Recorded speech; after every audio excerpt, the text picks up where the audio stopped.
शांतिं शांति जिनेन्द्र शांत मनसस तत्पाद पद्माश्रयात् संप्राप्ताः पृथिवी तलेषु बहवः शान्त्यर्थिनः प्राणिनः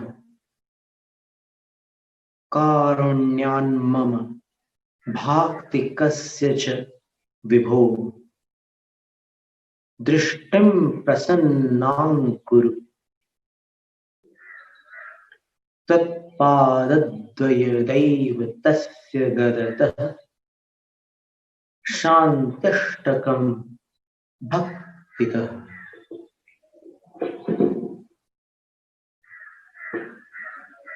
शान्तिं शान्ति जिनेन्द्र शान्त मनसस् त्वत्पाद पद्माश्रया संप्राप्ताः पृथिवीतलेषु बहवः शान्त्यर्थिनः प्राणिनः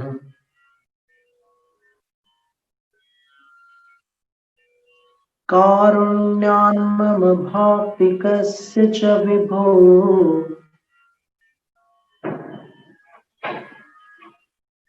दृष्टिं प्रसन्नां कुरु तत्पादद्वयदैव तस्य गततः शान्त्यष्टकं भक्तितः।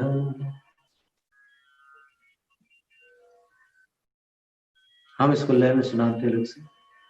शान्तिं शान्ति जिनेन्द्र शान्त मनसस् त्वत्पाद पद्माश्रयात् संप्राप्ताः पृथिवीतलेषु बहवः शान्त्यर्थिनः प्राणिनः कारुण्यान्मम भाक्ति कस्य च विभो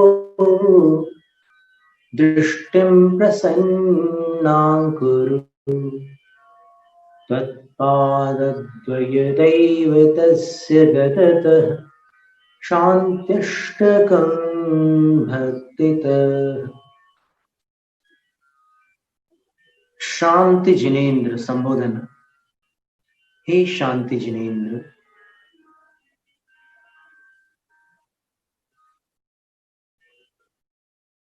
फिर तीसरे चरण में हे विभो, हे शांति जिनेन्द्र, हे विभो। शान्त्यर्थिनः बहवः प्राणिनः, शांति के अर्थी अर्थात याचक, शांति को चाहने वाले, बहवः प्राणिनः बहुत से प्राणी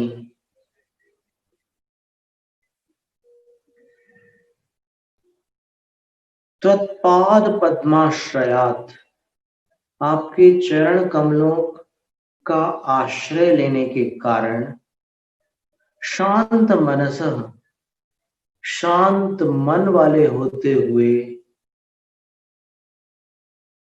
पृथ्वी तलेषु इस पृथ्वी के विभिन्न तलों पर शांतिम संप्राप्ता शांति को भली भांति प्राप्त कर चुके हैं। हे शांति जिनेन्द्र, हे विभो, शांति को चाहने वाले बहुत से प्राणी आपके चरण कमलों का आश्रय लेकर, आपके चरण कमलों के आश्रय से पृथ्वी के विभिन्न तलों पर शांति को अच्छी तरह प्राप्त कर चुके हैं। और विभूष संबोधन अपन नीचे वाले कथन में भी लगा सकते हैं। पहले तो ये अतीत का वर्णन किया कि हे शांति जिनेन्द्र, आपके चरण कमलों का आश्रय लेने वाले अथवा आपके चरण कमलों का आश्रय लेने के कारण शांति चाहने वाले बहुत से प्राणी शांत मन होते हुए शांति को भली भांति प्राप्त कर चुके हैं। कहां पर? पृथ्वी तलेषु देवलोके न, देवलोक की बात नहीं है ये, इस पृथ्वी के ही विभिन्न तलों पर। ये समुद्र तल से भूमि अलग अलग स्तरों पर होती है। श्रवण बेलगोल एक अलग पृथ्वी तल है, फिर और ऊंचाइयों पर भी जो पृथ्वी तल है वो भी इस श्रवण बेलगोल से भिन्न श्रेणी का पृथ्वी तल हो गया। तो पृथ्वी तलों पर बहुत से शांति चाहने वाले प्राणियों ने आपके चरण कमलों का आश्रय लेकर शांत मन होते हुए, देखो आश्रय मिला तो फिर मन शांत तो हुआ, लेकिन अब हमेशा के लिए पूरी तरह शांति को प्राप्त करने वाली घटना उसके उपरांत है। शांतिम संप्राप्ता, शांत मनस संतः, ऐसा इसको प्रेजेंट कंटिन्यूअस प्रयोग बना करके फिर अंत में उसका वाक्य पूर्ण करते हैं कि शांति को संप्राप्ता, समीचीन रूप से भली भांति अच्छी तरह प्राप्त कर चुके हैं। अतीत की बात है। और अब यहां वर्तमान में हे विभु,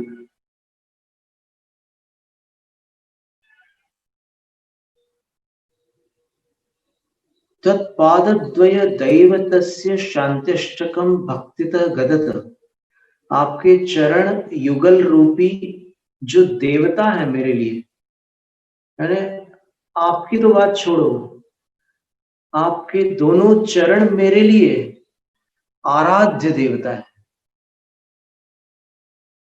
तो आपके चरण युगल है देवता जिसके लिए ऐसे मुझ भक्तितः शांतिष्टकं गदत, भक्ति के साथ शांतिष्टक गदत स्पष्ट उच्चारित करने वाले, गद जो धातु है, गद व्यक्तायाम वाची,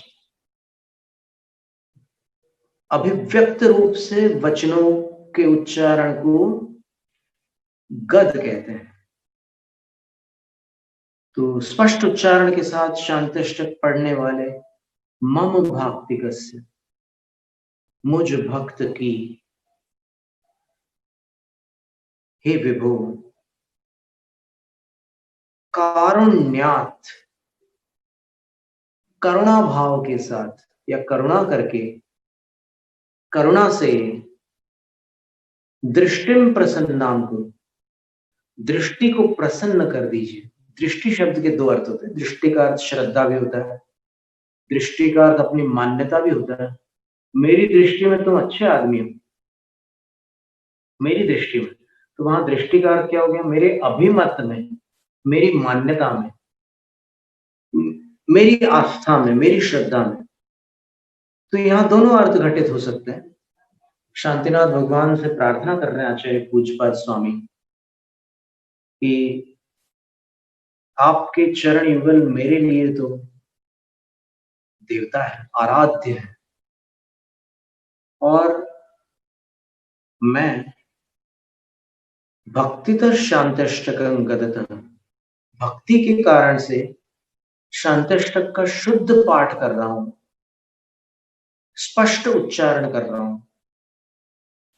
तो हे विभु, मम भक्तिकस्य, मुझ भक्त की, भक्तिर विद्यते यस्यासौ भाक्तिकः तस्य, भक्ति जिसमें विद्यमान होती है उसको भाक्तिक कहते हैं। और तस्य, ऐसे मुझ भाक्तिक की, दृष्टिम कारुण्यात प्रसन्नाम को, मेरी दृष्टि को करुणा करके, करुणा भाव से प्रसन्नाम कुरु, प्रसन्न शब्द का अर्थ निर्मल भी होता है। जैसे वर्षा ऋतु समाप्त हुई, अगस्त्य का उदय हुआ और जल सरोवर प्रसन्न हो गए, प्रसन्न हो गए, स्वच्छ हो गए।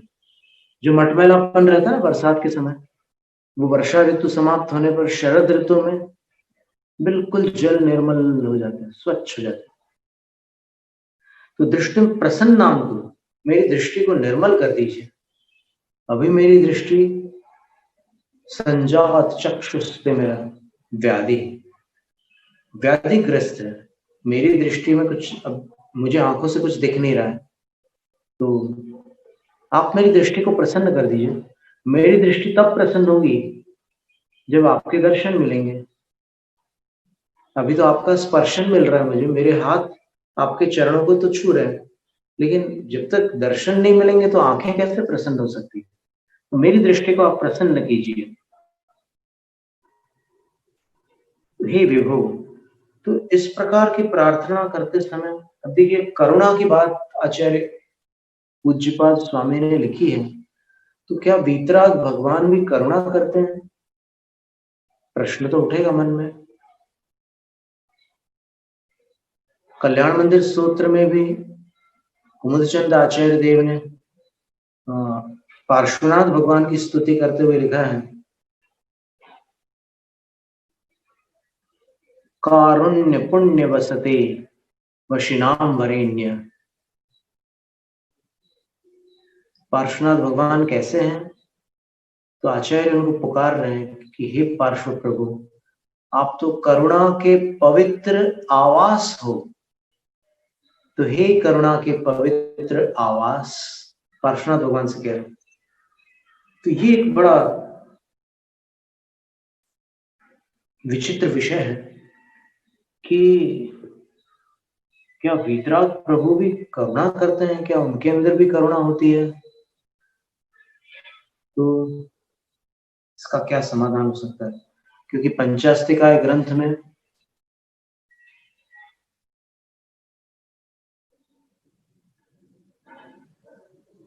जीवस्य सानुकंपो वो सो सुहोतस्य, शुभोपयोग में उन्होंने अकालुष्य भाव को,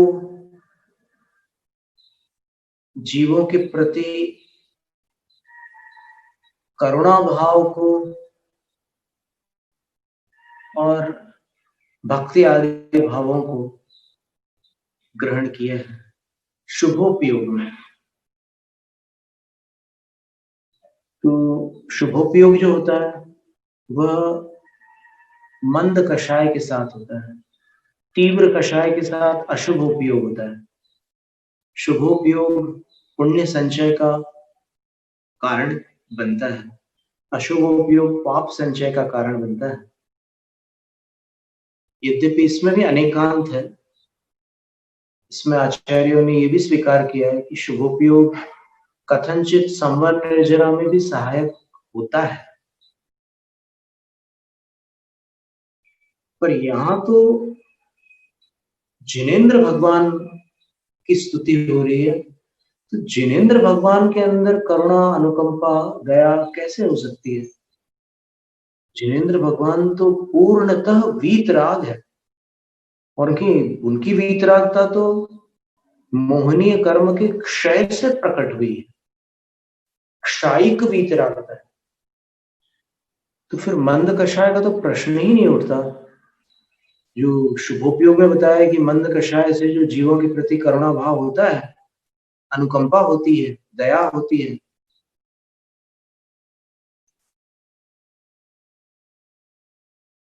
वह अनुकंपा शुभोपयोग के अंतर्गत सम्मिलित होती है और उससे पुण्य का संचय होता है। अब भगवान जो है वो तो बहुत ऊपर की भूमिका में पहुंच चुके हैं, फिर उनके लिए आचार्य पूज्यपाद स्वामी कह रहे हैं कि करुणा भाव से मेरी दृष्टि को आप विभो प्रसन्न कीजिए, मुझे दर्शन दीजिए, ये आचार्य कह रहे हैं। तो अब इसमें दो समाधान हो सकते हैं। एक तो सैद्धांतिक कोई इसका ऐसा वर्णन आगम में, शास्त्रों में उपलब्ध हो जाए तो फिर ये बात अपन घटित कर लें। और दूसरा इसका ये समाधान हो सकता है कि आचार्य महाराज उस समय भाव विभोर थे, भक्ति में लीन थे, तो उन्होंने भक्ति की भाषा में ऐसा कथन कर दिया।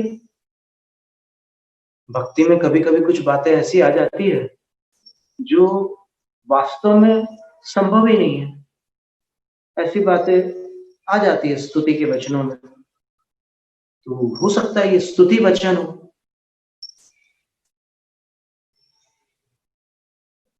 पर अपन जब देखते हैं सिद्धांत ग्रंथों में, अपन जाकर के देखें तो धवल ग्रंथ में वीरसेन आचार्य महाराज ने क्या लिखा है करुणा के विषय में।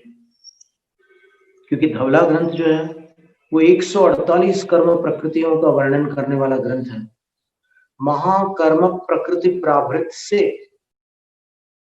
उसका प्रादुर्भाव हुआ है, उसका सार है, समझ लीजिए आप। 148 कर्मों का वर्णन करने वाला ग्रंथ धवला ग्रंथ।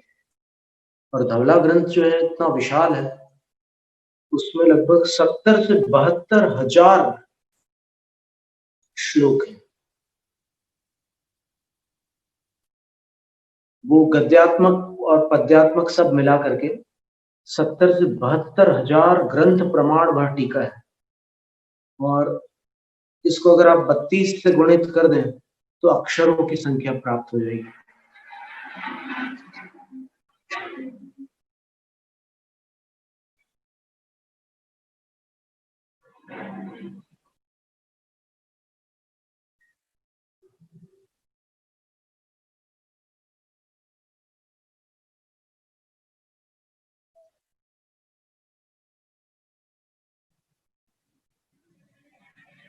तेईस लाख 4 हजार धवल ग्रंथ में 23 लाख 4 हजार अक्षर। वीरसेन आचार्य की विद्वत्ता को अपन माप नहीं सकते। कितना अद्भुत ज्ञान का भंडार होगा उनके अंदर। बस उनको अपन प्रणाम करते हैं। धवल ग्रंथ में एक प्रश्न आया, किसी शिष्य ने प्रश्न पूछा कि हे गुरुवर, करुणाए कारणम करुणैत्य कम्मंखे न बुद्धम। आपने 148 कर्मों का वर्णन किया, लेकिन इन 148 कर्मों में कहीं भी करुणा को उत्पन्न करने वाले करुणा नामक कर्म का उल्लेख नहीं है। क्यों? आचार्य उत्तर देते हैं, ना,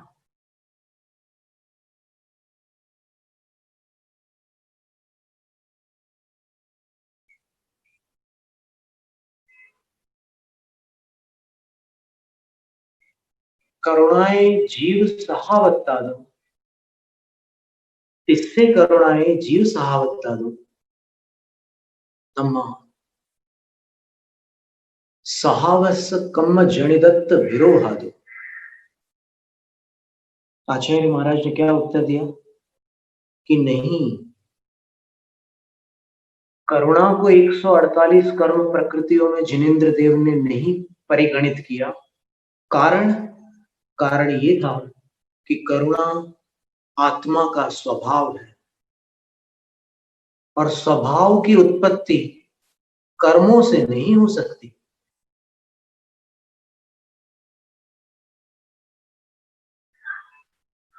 जैसे कर्मों से क्रोध उत्पन्न होता है, कषाय का उदय आ जाए तो क्रोध उत्पन्न हो जाता है, पर करुणा जीव का स्वभाव है और स्वभाव कभी कर्मों से उत्पन्न नहीं होता। अब यहां पर स्वभाव शब्द से अभिप्राय क्या ग्रहण करना? शुद्ध स्वभाव, ऐसा स्वभाव, ऐसा निर्मल स्वभाव जो सिद्ध अवस्था तक बना रहे, सिद्धों में भी उसका अभाव न हो, वह स्वभाव आत्म स्वभाव कहलाता है। आत्मा का शुद्ध स्वभाव कहलाता है। अब आत्मा के पास अशुद्ध स्वभाव भी होते हैं, जो आत्मा के वो भाव जो पर सापेक्ष होते हैं, पराधीन होते हैं। जैसे दुख है, तो दुख जो है वो जीव का अशुद्ध स्वभाव हो गया, क्योंकि वो दुख अजीव में पाया नहीं जाता और सिद्धों में भी नहीं पाया जाता। तो जो अजीव में भी ना हो और सिद्धों में भी ना हो, वो तो जीव में ही कहलाएगा। और वो सिद्धों में न होने के कारण जीव का अशुद्ध स्वभाव कहलाए। तो स्वभाव के दो भेद हो गए, शुद्ध स्वभाव और अशुद्ध स्वभाव। अब अगर करुणा जीव का स्वभाव है, तो क्या करुणा सिद्धों में हो सकती है? सिद्धों के पास करुणा हो सकती है? ये प्रश्न तो निश्चित रूप से उठेगा। तो इसका समाधान अपन अपनी बुद्धि से न देकर आचार्य अमृतचंद्र सूरी, जिन्होंने समय पाहुड़ ग्रंथ की, जिसको आज समय सार नाम से जाना जाता है, उस ग्रंथ की आत्मख्याति टीका में उन्होंने पूरी प्राकृत गाथाओं का विस्तार से विवेचन किया है, दंडान्वयी टीका लिखी। उन्हीं आचार्य अमृतचंद्र सूरी द्वारा रचित एक तत्वार्थ सार ग्रंथ है। तत्वार्थ सार ग्रंथ का जो मोक्षाधिकार है, 7 तत्वों में अंतिम तत्व मोक्ष तत्व है। तो उस मोक्षाधिकार में आचार्य अमृतचंद्र सूरी ने एक श्लोक लिखा है, जिसमें सिद्धों के पास करुणा होती है या नहीं, उसका समाधान मिल जाता है। उस श्लोक को अपन जो ही पढ़ते हैं तो अपन समझ जाते हैं कि क्या वास्तविकता है। ये सारा वर्णन अपन सिद्धांत की अपेक्षा से समझ रहे हैं ना, तो इससे ये बात निराकृत हो जाती है कि आचार्य पूजपाद स्वामी ने करुणा की जो बात की शांतिनाथ भगवान में, वो भक्ति के आवेश में नहीं की है, वो सिद्धांत से स्वीकृत कथन है। अब देखिए अमृतचंद सूरी ने क्या लिखा।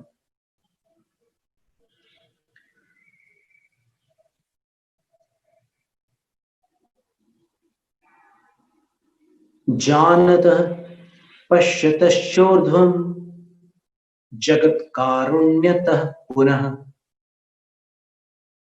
नहि बंध प्रसंगोस्य सर्वाश्रव परीक्षयात्।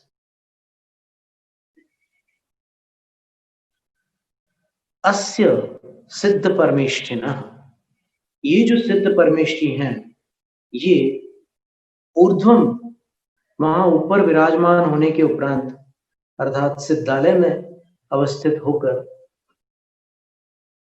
जगत जानतः पश्यतः, संपूर्ण जगत को जानतः पश्यतः, जानते भी हैं देखते भी हैं। कैसे? कारुण्यतः, करुणा से संपूर्ण जगत को वो जानते भी हैं और देखते भी हैं। सिद्ध भगवान, तो उनको पुण्य का बंध नहीं हो सकता क्या, या नहीं होता? तो उत्तर दे रहे हैं, नहीं बंध प्रसंगोस्य, इन्हें बंध का प्रसंग आ ही नहीं सकता, बंध नहीं होता। क्यों नहीं होता? क्योंकि आश्रवो बंध हेतु स्यात्, आश्रव बंध का कारण है। और सर्वाश्रव परीक्षयात, सिद्ध परमेष्ठी के सर्वाश्रव परीक्षय को, पूर्णतः विनाश को प्राप्त हो चुके हैं। तो सिद्ध भगवान के पास करुणा है, लेकिन उनको पुण्य का आश्रव इसलिए नहीं होता क्योंकि आश्रव सारे के सारे नष्ट हो चुके हैं। आश्रव कितने थे? 57 आश्रव थे, 5 मिथ्यात्व, 12 अविरति, 15 प्रमाद,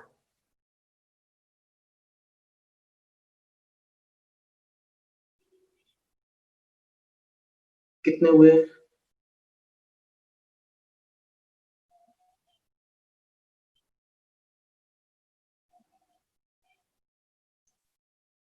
32 हुए।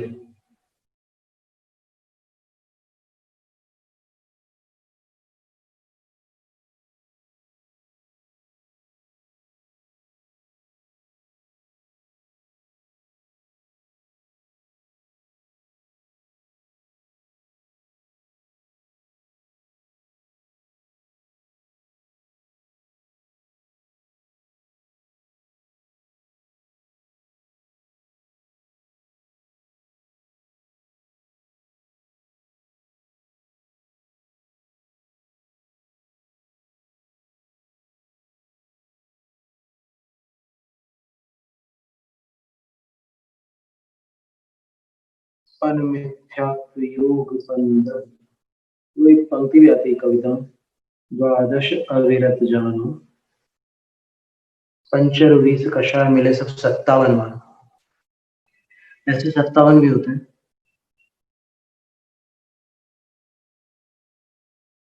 5 मिथ्यात्व, 12 अविरति, 15 योग और 25 कषाय, ऐसे 57 होते हैं। पर वहां पर अनमिथ्यात्व योग 15 द्वादश अविरति जानो, पंचरु 20 कषाय मिले सब 57 मान, बस यही है। तो ये सारे आश्रव नष्ट हो चुके हैं सिद्ध परमेष्ठी। तो आश्रव के बिना बंध नहीं हो सकता, लेकिन करुणा हो सकती है। सिद्ध परमेष्ठी के पास करुणा होती है, लेकिन बंध इसलिए नहीं होता क्योंकि आश्रव नहीं है। तो जब सिद्धों के पास करुणा होती है, तो फिर अरहंतों के पास क्यों नहीं होगी? तो अब समाधान हो गया। आचार्य पूज्यपाद स्वामी ने जो कथन किया है कि हे भगवान, करुणा करके मेरी दृष्टि को प्रसन्न कर दीजिए, बिल्कुल उचित है वो, उसमें कोई भी आपत्ति नहीं है। इसका पद्यानुवाद देखिए।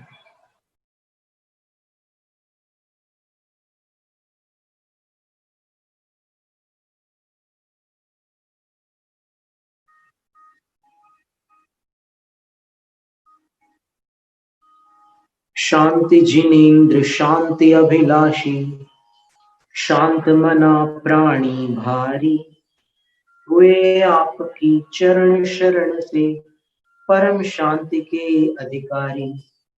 शांति अष्टक पढ़ रहे भक्त की, दृष्टि कृपा कर विमल करो, तब पद है आराध्य देव मम, मुझ में प्रभु आनंद भरो।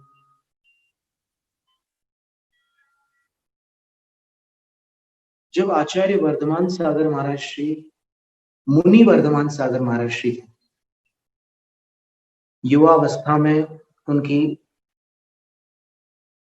दीक्षा हुई थी, आचार्य शांति सागर महाराज श्री की जो परिपाटी है, उस परिपाटी में एक बड़े विख्यात और पवित्र आचार्य हुए थे, धर्म सागर आचार्य।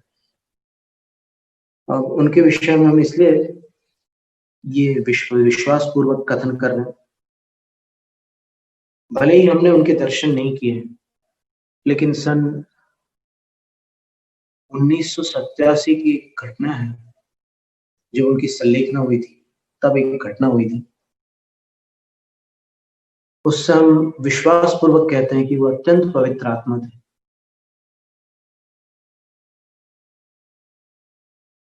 जो साधारण लोग थे उनको भोले बाबा बोलते थे, पर अपने नियमों में और सिद्धांतों में वो हमेशा दृढ़ रहते थे, अटल रहते थे।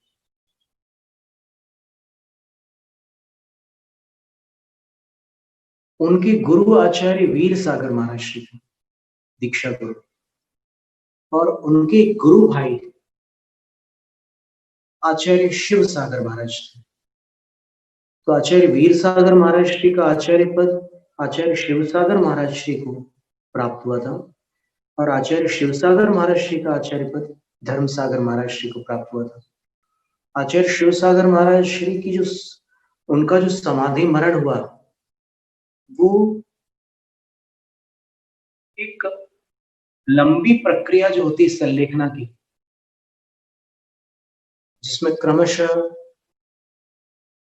अन्न आदि का त्याग करते हुए साधक आगे बढ़ते हैं, शपथ कहलाते हैं मुनि अवस्था में, उस प्रक्रिया से नहीं हुआ था। वो एक ऐसी सत्य घटना है जो 2012 में सूरत में एक माजी ने हमें सुनाई थी, उन्होंने बिल्कुल निष्कपट भाव से वर्णन किया था। वो बोलती थी, उन्होंने कहा था हमसे कि महाराज जी, मेरा भैया, मेरा भाई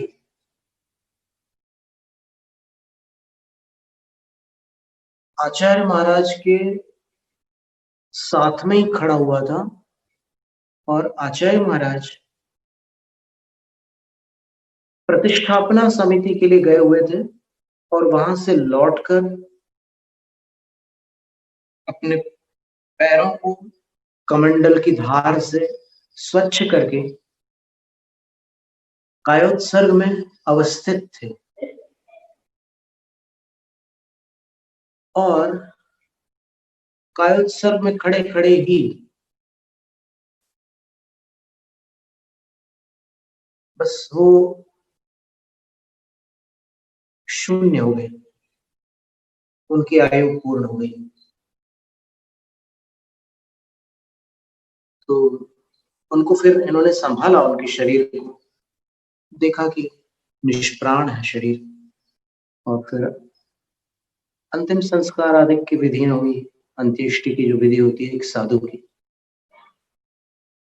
आचार्य शांति सागर महाराज श्री की अंत्येष्टि जो हुई थी उसमें चंदन के काष्ठ लाए गए थे, चंदन की लकड़ियां थी और श्रीफल थे, बहुत सारे श्रीफल थे, और फिर उनका वह संस्कार कुंथलगिरी में हुआ था। तो आचार्य शिव सागर महाराज श्री का ऐसा हुआ था। तो अकस्मात होते हुए भी यह जो समाधि मरण था वह अत्यंत श्लाघनीय, प्रशंसनीय, अविस्मरणीय और नमस्करणीय था। आप कल्पना कीजिए कि खड़े होकर कायोत्सर्ग करते हुए प्राणों का विसर्जन होना, कभी सुना है आपने? कभी कभी देखना तो बहुत दूर की बात है, श्रुति दुर्लभ है। इतना भव्य समाधि मरण हुआ उनका, तब भी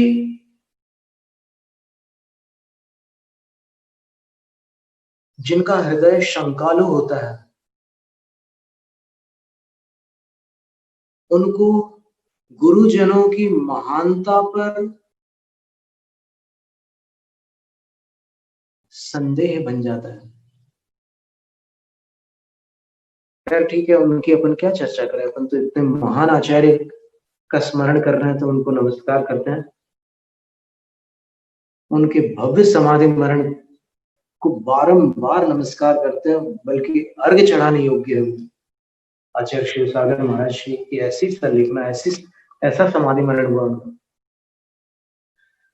तो धर्म सागर आचार्य महाराज को फिर सब साधुओं ने आचार्य स्वीकार किया। देखिए, आचार्य शांति सागर महाराज जी की परंपरा की अगर अपन बात करते हैं तो परंपरा तो इस प्रकार से चल रही है। वीर सागर मुनिराज को आचार्य शांति सागर महाराज श्री ने स्वयं स्वेच्छा से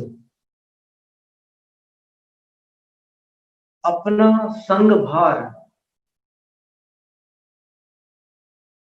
सौंपा, और यही कारण था कि कुंथलगिरी में मुनिराज भी उपस्थित थे, भट्टारक भी उपस्थित थे, आर्यकाएं भी उपस्थित थे, क्षुल्लक जी भी उपस्थित थे, ज्ञानमती माता जी वहां पर थी, विद्यानंद महाराज जी भी वहां पर क्षुल्लक अवस्था में पार्श्व कीर्ति क्षुल्लक महाराज थे, और कितने सारे लोग वहां उपस्थित थे। पिहिताश्रम मुनि महाराज भी वहां पर उपस्थित थे, लेकिन उन्होंने किसी को भी आचार्य पद नहीं दिया, क्योंकि संलेखनारत आचार्य आचार्यत्व के पात्र को ही अपना आचार्य पद प्रदान कर सकते हैं। तो उन्होंने अन्यत्र चतुर्मास रथ अपने ही एक दीक्षित शिष्य वीर सागर मुनिराज को आचार्य घोषित किया, और वीर सागर महाराज श्री का आचार्य पद उनके शिष्य शिव सागर महाराज श्री को प्राप्त हुआ। शिव सागर महाराज श्री का आचार्य पद संघ के द्वारा धर्म सागर महाराज श्री को प्रदान किया गया। धर्म सागर महाराज श्री का आचार्य पद अजित सागर महाराज श्री को प्रदान किया गया। अजित सागर महाराज श्री का आचार्य पद दो आचार्यों में, दो मुनिराजों में गया। उनमें से एक तो आज विद्यमान है वर्धमान सागर महाराज श्री, एक आचार्य श्रेयांश सागर महाराज श्री भी थे, और श्रेयांश सागर महाराज श्री का आचार्य पद अभिनंदन सागर आचार्य महाराज को प्राप्त हुआ।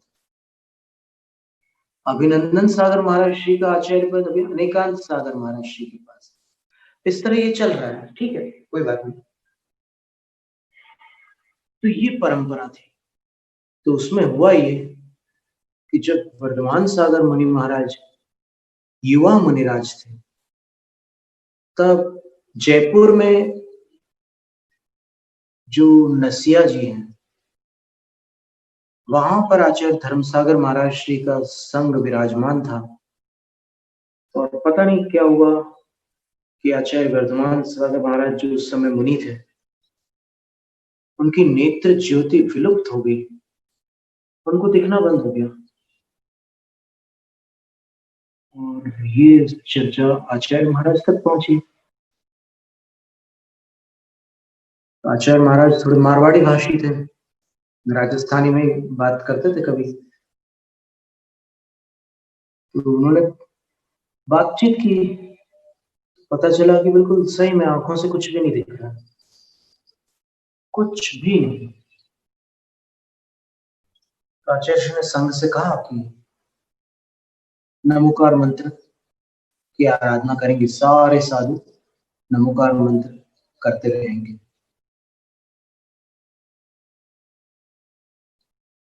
तो वर्धमान सागर आचार्य महाराज जो उस समय मुनि थे, वो शांतिनाथ भगवान का स्मरण कर रहे थे, और जो कुछ भी हुआ, जो हमने श्रवण किया है बड़े विद्वानों से, ऐसा सुना है कि वो पूरे समय इस अंतिम काव्य की तीसरी पंक्ति पढ़ते रहे, शांति अष्टक की, शांतिनाथ अष्टक स्तोत्र में, कारुण्यान मम भाक्तिकस्य च विभो दृष्टिम प्रसन्नाम कुरु, और पढ़ते रहे। लेकिन घंटों व्यतीत होने पर भी कर्मों का प्रबल उदय शांत नहीं हुआ, आंखों की ज्योति लौट करके नहीं आई। लेकिन फिर भी न तो इन्होंने भक्ति छोड़ी, न ही पुरुषार्थ छोड़ा, बस कारुण्यान मम भाक्तिकस्य च विभो दृष्टिम प्रसन्नाम कुरु, गला सूख गया।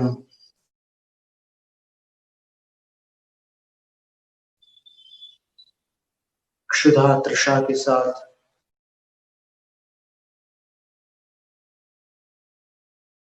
दिन निकल गया, रात निकल गई।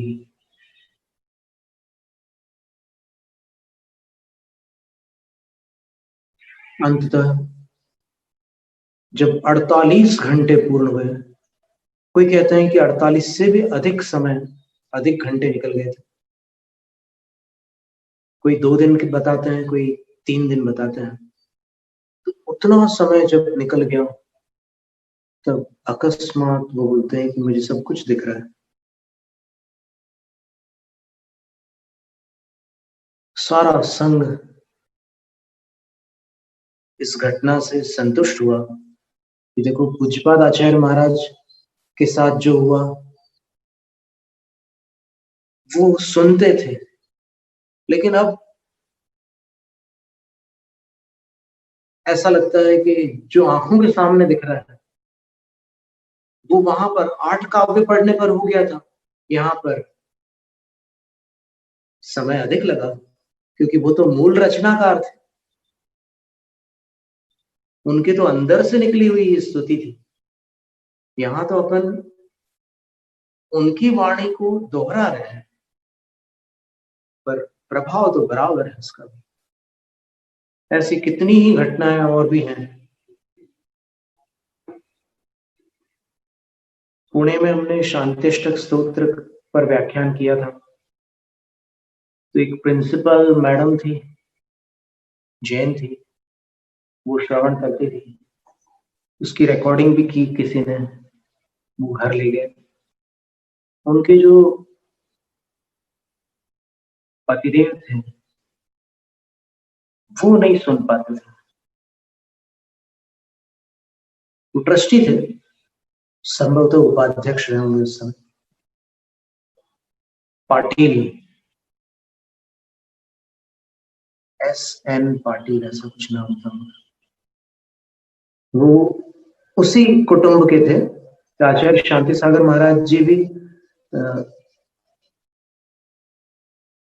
पाटिल परिवार से थे। उनका बाल्यकालीन नाम सात गौड़ा पाटिल था। पाटिल ग्राम प्रमुख हुआ करते थे। तो उसी वंश से संबंध रखने वाले लोग थे वो। तो वहां से हमारा विहार हो गया चतुर्मास पूर्ण होने के उपरांत, सन 2003 की बात है। और फिर उनका एक नाती है, मोहित उसका नाम। पता नहीं क्या हुआ कि पाटिल साहब की आंखों में कुछ बाधा आने लग गई, उनको ठीक से दिखता नहीं था और इतनी कमजोर हो गई दृष्टि की वो मोहित सामने खड़ा हो तो भी उनको पहचान में नहीं आता था कि मोहित है। तो फिर उनकी श्रीमती ने उनको सुझाव दिया, संभवतः श्रीमती जी ने सुझाव दिया क्योंकि वही आती थी सुनती थी। तो उन्होंने सुझाव दिया कि शांत्यष्टक स्तोत्र से बहुतों की आंखें अच्छी हुई है, आप भी पढ़िए। तो बोले कि मेरे को तो आता नहीं है, तुमने तो सीख लिया वहां जाकर, मैं तो नहीं सीख पाया, क्या करूं।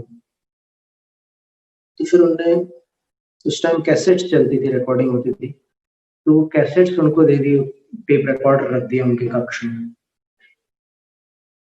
वो जितना समय उनके पास होता था, समय ही समय था उनके पास, तो बस वही सुनते रहते थे, वही सुनते रहते थे, वही सुनते रहते थे। और ऐसा करते करते एक दिन वो आ गया जब उनको आंखों से अच्छी तरह सब कुछ दिखने लग गया, उनकी आंखें स्वस्थ हो गई।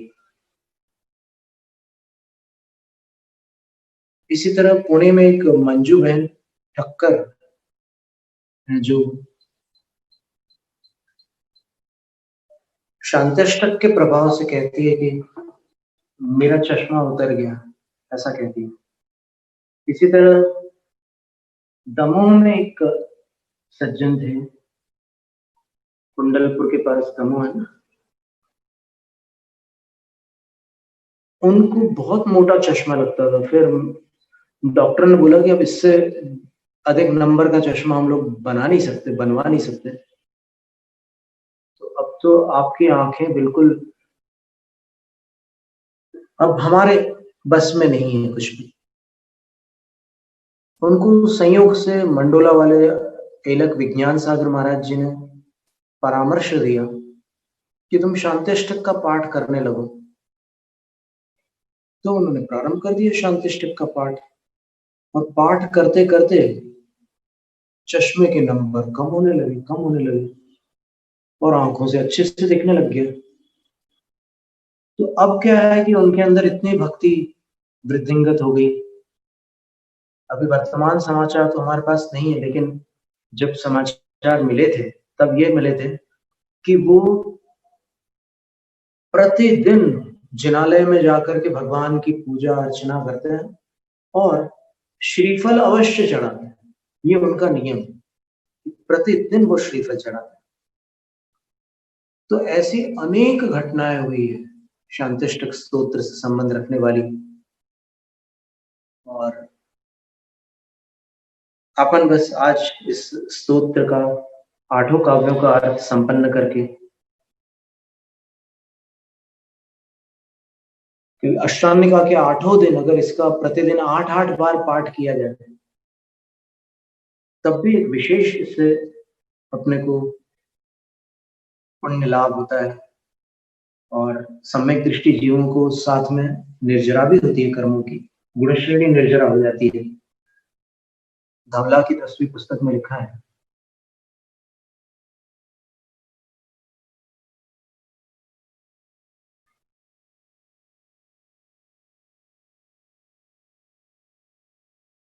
धवला ग्रंथ में हम सूत्र पढ़ के, हम पंक्ति पढ़ के बता रहे हैं।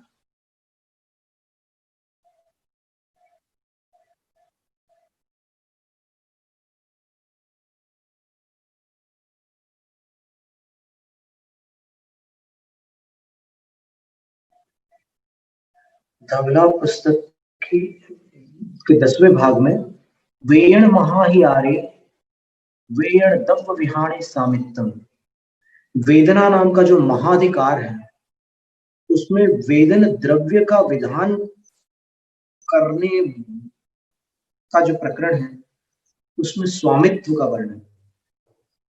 सूत्र क्रमांक 66 है।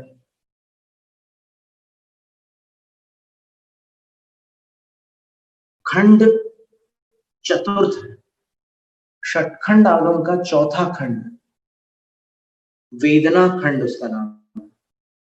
पहला खंड जीव स्थान है, दूसरा खंड क्षुद्रक बंध है, तीसरा खंड बंध स्वामित्व है और चौथा खंड वेदना खंड है। पांचवा खंड वर्गणा खंड और छठा खंड महाबंध है। इस तरह 6 खंड है षटखंड आगम के। तो इसमें चतुर्थ खंड है और चतुर्थ खंड में ये सूत्र क्रमांक 66 है। तथ्य भवट्ठिदिम 10 वास सहस्राणि देसूनानि सम्मत्त मणो पालयित्ता थोवावसेसे जीविदव्वये ति मिच्छत्तम गदो। वहां कुछ कम 10,000 वर्ष भवस्थिति तक सम्यक्त का पालन कर जीवित के थोड़ा शेष रहने पर मिथ्यात्व को प्राप्त हुआ।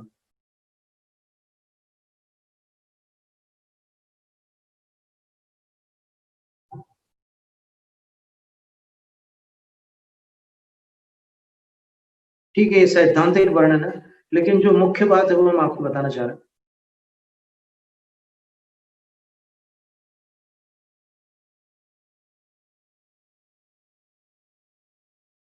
सम्माइठिस सगठिति संतादो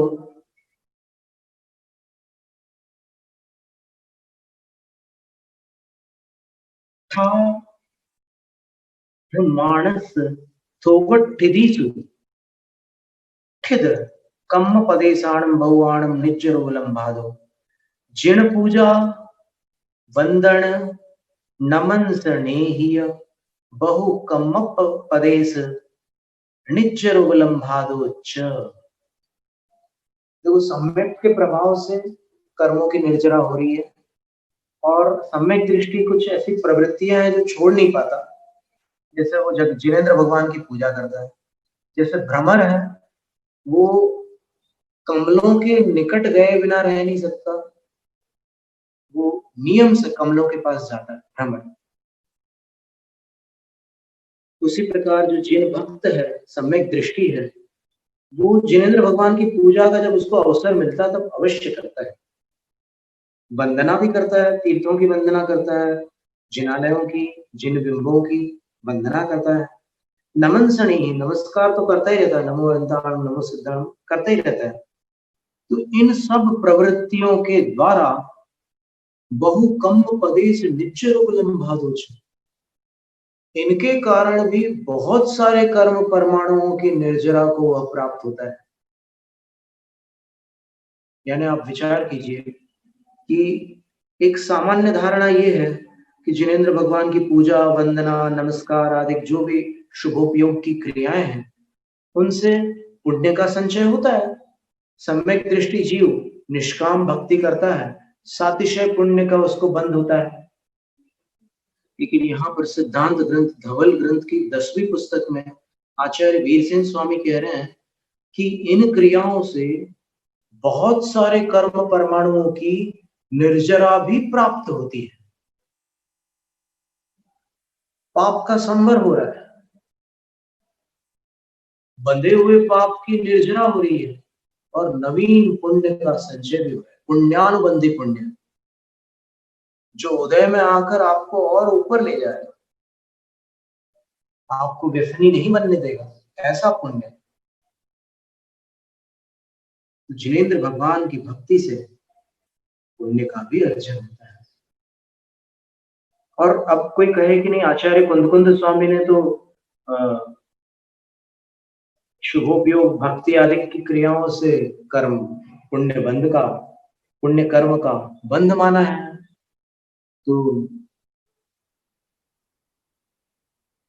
वीरसेन आचार्य महाराज अवश्य कह रहे हैं, कहीं आचार्य कुंदकुंद स्वामी के कथन में ऐसा उल्लेख आता है कि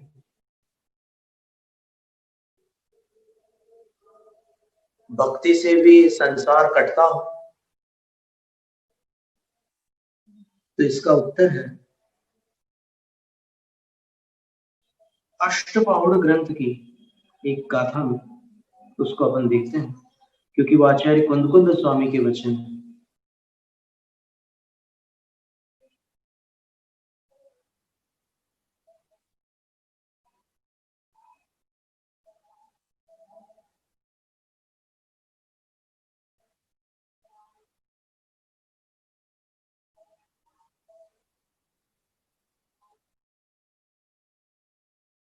देखिए बड़ी सुंदर बात है।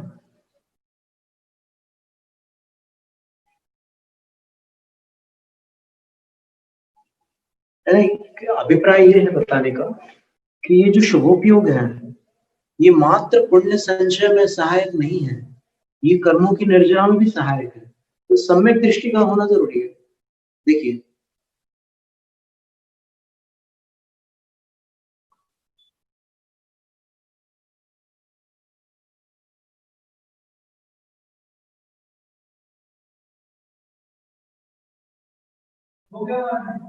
जी महाराज जी,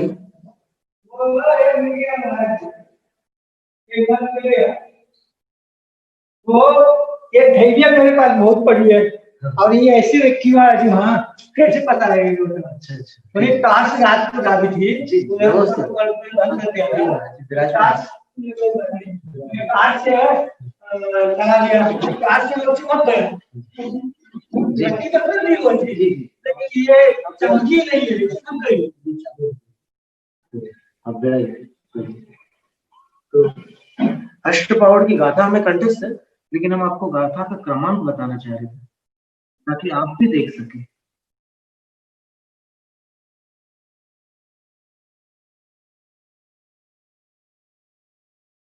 भाव पावड़ की 151 क्रमांक गाथा, ठीक है। जिणवर चरणम बुरुहम नमन्ति जे परम भक्तिरायण ते जन्म वेली मूलम खणन्ति वर भाव सत्थेन। जो जिनवर देव के चरण कमल को परम भक्ति के अनुराग पूर्वक नमस्कार करते हैं, वे संसार रूपी लता की जड़ को अपने उत्कृष्ट भाव रूपी अस्त्र से नष्ट कर डालते। अब संसार की जड़ को नष्ट करना कौन सा तत्व है? बंध तत्व है, आश्रव तत्व है या निर्जरा तत्व है? बस इसमें समाधान हो जाता है कि ये जो परम भक्ति का राग शब्द भी लिखा हुआ वहां पर, परम भक्ति के अनुराग से जो भगवान के चरणों को नमस्कार करते हैं, वो संसार रूपी लता की जड़ को उत्तम भाव रूपी अस्त्र से नष्ट कर डालते हैं। मूलाचार ग्रंथ में लिखा है कि जिनेंद्र भगवान की भक्ति से क्या लाभ होता है? हम नमो अरिहंताणं बोलने से क्या मिल जाता है साधु को? क्या आवश्यकता है साधु नमो अरिहंताणं बोले? तो उसका उत्तर है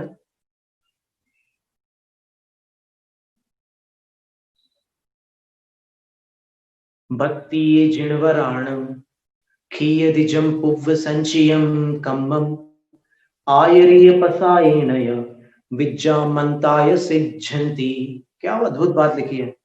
मूलाचार ग्रंथ में पंचाचार अधिकार के अंतर्गत आचार्य भट्टकेर स्वामी लिखा है कि भक्ति ये जिनवराणम, जिनवरों की भक्ति के द्वारा जम पूर्व संचयम कर्मम, जो पूर्व संचित कर्म है, कि यदि नष्ट हो जाता हो। आचार्यों की भक्ति से क्या होता है? तो आचार्य के आशीर्वाद से विद्या और मंत्र के जो भी अनुष्ठान आप करते हैं वो सफल होते हैं। कितनी सुंदर बात है। तो जब भी जाप करने का नियम लेना हो तो आचार्यों का आशीर्वाद अवश्य लेना। ये इसका सार हुआ। तो अभिप्राय ये था कि कर्मों की निर्जरा भी भगवान की स्तुति भक्ति से होती है। इसके लिए अपन ने मूलाचार ग्रंथ, आचार्य कुंदकुंद स्वामी के वचन और धवल ग्रंथ आदि अनेक ग्रंथों का आधार लेकर के ये पुष्ट किया कि निर्जरा का साधन बनती है भक्ति। जैनम जयतु शासनम।